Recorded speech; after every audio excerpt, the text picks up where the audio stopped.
زبان سے معاف کرنے میں وقت نہیں لگتا مگر دل سے معاف کرنے میں عمریں بیت جاتی ہیں۔ ذرا سوچ سمجھ کے زبان کا استعمال کیا کریں۔ دل کی عدالت سے ہر کوئی اتنی جلدی باعزت بری نہیں ہوتا۔ اگر آپ کے ساتھ زیادتی اور ناانصافی کی حد ہو جائے تو صرف اتنا سوچ کر خاموش ہو جانا کہ جو ذات اوپر بیٹھی ہے وہ بہت بے نیاز ہے۔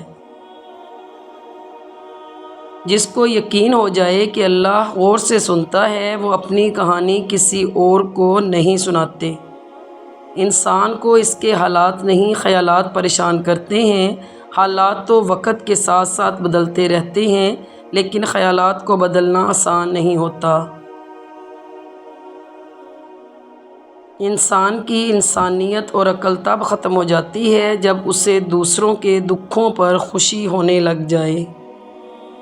جب تمہارے رشتہ دار تمہارے خلاف بولنے لگ جائیں تو سمجھ جانا کہ تم کامیابی کی طرف گامزن ہو۔ اپنے خلاف باتیں خاموشی سے سنتا ہوں، جواب دینے کا حق وقت کو دے رکھا ہے۔ جب دل میں میل، طبیعت میں ضد اور لفظوں میں مقابلہ آ جائے تو تعلقات اور رشتے ہار جاتے ہیں۔ اکڑ اگر انسان کو نہ بھی گرائے تو اکیلا ضرور کر دیتی ہے۔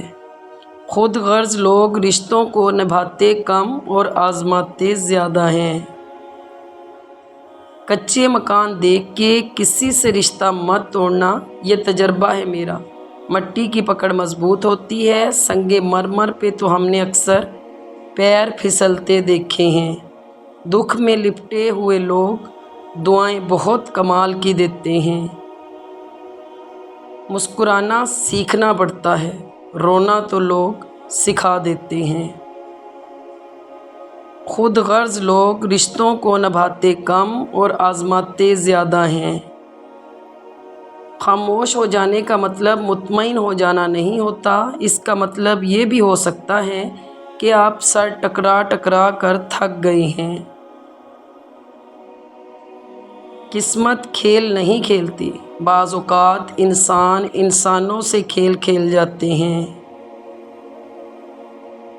تقدیر کے لکھے سے چھٹکارا حاصل کرنے کا طریقہ فقط عاجزی و انکساری ہے۔ جب تک اپنی نجات کا یقین نہ ہو کسی گناہگار کا مذاق نہ اڑاؤ۔